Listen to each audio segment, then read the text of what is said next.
இந்தியாவில் தஞ்சமடைந்துள்ள வங்கதேச முன்னாள் பிரதமர் ஷேக் ஹசீனாவுக்கு மரண தண்டனை. வன்முறையை ஏவி போராட்டக்காரர்கள் 1400 பேரை கொன்ற வழக்கில் தீர்ப்பளித்தது அந்நாட்டு குற்றவியல் தீர்ப்பாயம்.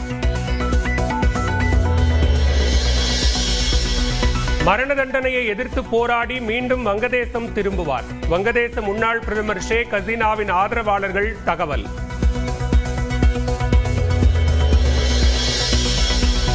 வங்கதேசத்தில் தெருக்கள், பொது இடங்களில் போராட்டக்காரர்களை கண்டதும் சுட நடவடிக்கை. தலைநகர் டாக்கா காவல் ஆணையர் ஷேக் சஜீத் அலி உத்தரவு.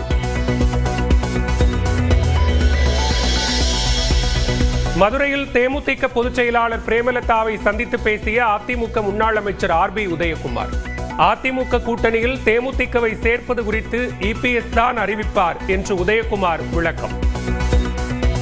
எந்த விதமான முடிவாக இருந்தாலும் பொதுச் செயலாளர் எடப்பாடியார் அவர்கள் எடுக்கிற முடிவுதான். அது குறித்து நான் எதுவும் பேசவில்லை.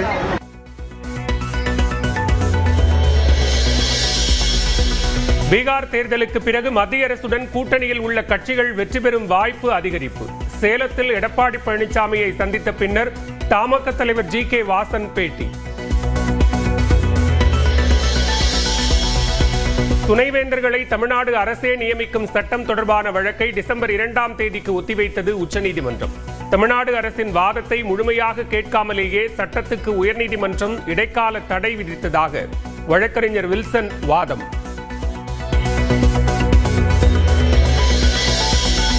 சென்னை, திருவள்ளூர், காஞ்சிபுரம், செங்கல்பட்டு மாவட்டங்களில் இன்று மிக கனமழைக்கு வாய்ப்பு. மயிலாடுதுறை, திருவாரூர், நாகப்பட்டினம் மாவட்டங்களுக்கும் ஆரஞ்ச் அலர்ட் விடுத்த வானிலை மையம். விழுப்புரம், கடலூர் உள்ளிட்ட 9 மாவட்டங்களில் இன்று கனமழைக்கு வாய்ப்பு. குமரி, நெல்லை, தூத்துக்குடி உள்ளிட்ட 8 மாவட்டங்களில் நாளை கனமழை பெய்யும் என்றும் கணிப்பு. நாகை மற்றும் திருவாரூர் மாவட்டங்களில் கனமழை. குளிர்ச்சியான சூழல் நிலவுவதால் மக்கள் மகிழ்ச்சி.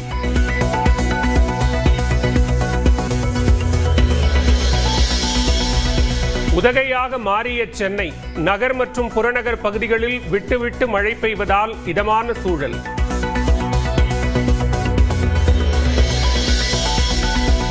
ராணிப்பேட்டை அருகே ஷோலிங்கர் தேர்தல் துணை வட்டாட்சியர் மயங்கி கீழே விழுந்ததால் பரபரப்பு. ஒரு வாரமாக SIR பணிச்சுமை இருந்து வந்ததாக குற்றச்சாட்டு.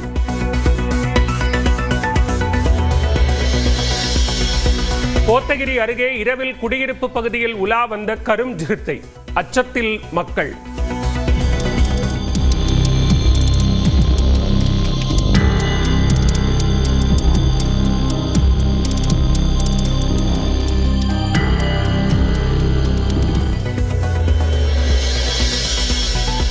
சபரிமலை தங்கம் திருட்டு விவகாரத்தில் துவாரபாலகர் சிலைகளிலிருந்து தாமிர மாதிரிகள் சேகரிப்பு.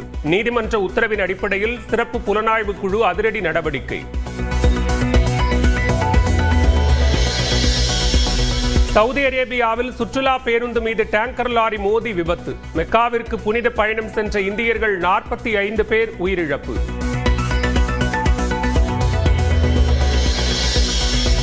சவுதி அரேபியாவில் பேருந்து தீப்பிடித்து 45 பேர் உயிரிழந்த சம்பவம் மிகுந்த அதிர்ச்சி அளிப்பதாக எக்ஸ் தளத்தில் முதலமைச்சர் ஸ்டாலின் பதிவு. காயமடைந்தவர்கள் விரைவில் குணமடைய வேண்டும் என்றும் விருப்பம். பீகார் முதலமைச்சர் பதவியிலிருந்து விலகினார் நிதிஷ்குமார். தேசிய ஜனநாயக கூட்டணி MLAக்கள் கூட்டத்தில் முதல்வராக தேர்வாகி மீண்டும் பதவியேற்க வாய்ப்பு. ஆப்பிரிக்க நாடுகளில் ஒன்றான காங்கோ நாட்டில் சுரங்கத்தில் நிலச்சரிவு. 32 பேர் உயிரிழந்த பரிதாபம்.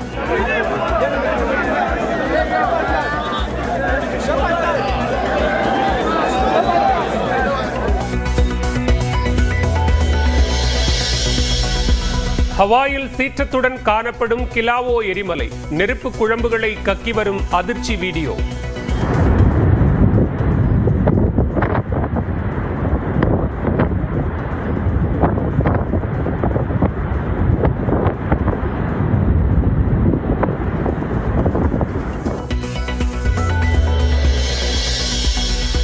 இந்தியாவில் தஞ்சமடைந்துள்ள வங்கதேச முன்னாள் பிரதமர் ஷேக் ஹசீனாவுக்கு மரண தண்டனை.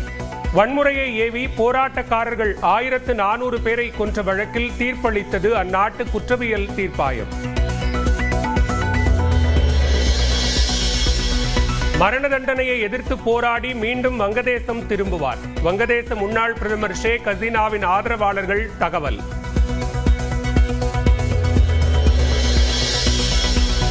வங்கதேசத்தில் தெருக்கள், பொது இடங்களில் போராட்டக்காரர்களை கண்டதும் சுட நடவடிக்கை. தலைநகர் டாக்கா காவல் ஆணையர் ஷேக் சஜீத் அலி உத்தரவு. மதுரையில் தேமுதிக பொதுச் செயலாளர் பிரேமலதாவை சந்தித்து பேசிய அதிமுக முன்னாள் அமைச்சர் RB உதயகுமார். அதிமுக கூட்டணியில் தேமுதிகவை சேர்ப்பது குறித்து EPS தான் அறிவிப்பார் என்று உதயகுமார் விளக்கம். எந்த விதமான முடிவாக இருந்தாலும் பொதுச் செயலாளர் எடப்பாடியார் அவர்கள் எடுக்கிற முடிவுதான். அது குறித்து நான் எதுவும் பேசவில்லை.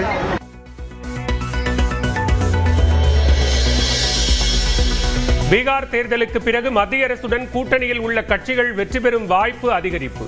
சேலத்தில் எடப்பாடி பழனிசாமியை சந்தித்த பின்னர் தமாக தலைவர் GK வாசன் பேட்டி. துணைவேந்தர்களை தமிழ்நாடு அரசே நியமிக்கும் சட்டம் தொடர்பான வழக்கை டிசம்பர் 2ஆம் தேதிக்கு ஒத்திவைத்தது உச்சநீதிமன்றம். தமிழ்நாடு அரசின் வாதத்தை முழுமையாக கேட்காமலேயே சட்டத்துக்கு உயர்நீதிமன்றம் இடைக்கால தடை விதித்ததாக வழக்கறிஞர் வில்சன் வாதம்.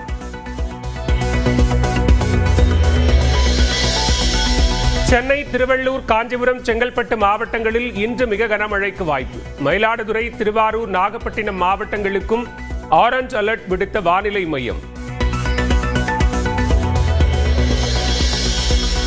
விழுப்புரம், கடலூர் உள்ளிட்ட 9 மாவட்டங்களில் இன்று கனமழைக்கு வாய்ப்பு. குமரி, நெல்லை, தூத்துக்குடி உள்ளிட்ட 8 மாவட்டங்களில் நாளை கனமழை பெய்யும் என்றும் கணிப்பு. நாகை மற்றும் திருவாரூர் மாவட்டங்களில் கனமழை. குளிர்ச்சியான சூழல் நிலவுவதால் மக்கள் மகிழ்ச்சி.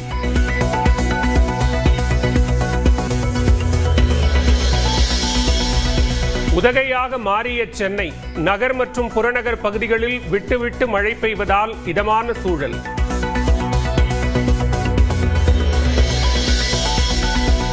ராணிப்பேட்டை அருகே ஷோலிங்கர் தேர்தல் துணை வட்டாட்சியர் மயங்கி கீழே விழுந்ததால் பரபரப்பு. ஒரு வாரமாக SIR பணிச்சுமை இருந்து வந்ததாக குற்றச்சாட்டு.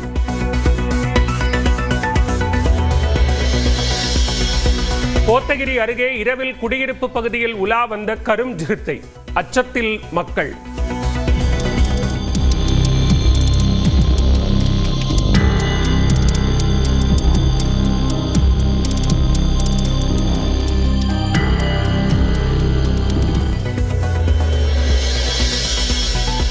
சபரிமலை தங்கம் திருட்டு விவகாரத்தில் துவாரபாலகர் சிலைகளிலிருந்து தாமிர மாதிரிகள் சேகரிப்பு. நீதிமன்ற உத்தரவின் அடிப்படையில் சிறப்பு புலனாய்வு குழு அதிரடி நடவடிக்கை. சவுதி அரேபியாவில் சுற்றுலா பேருந்து மீது டேங்கர் லாரி மோதி விபத்து. மெக்காவிற்கு புனித பயணம் சென்ற இந்தியர்கள் 45 பேர் உயிரிழப்பு.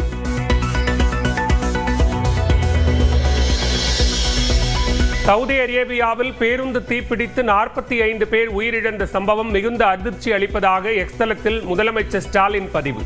காயமடைந்தவர்கள் விரைவில் குணமடைய வேண்டும் என்றும் விருப்பம்.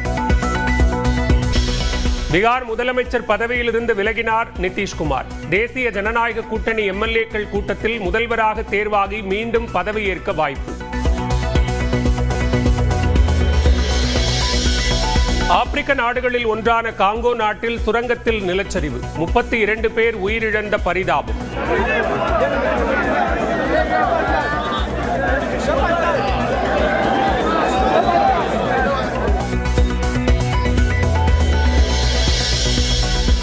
ஹவாயில் சீற்றத்துடன் காணப்படும் கிலாவோ எரிமலை. நெருப்பு குழம்புகளை கக்கி வரும் அதிர்ச்சி வீடியோ.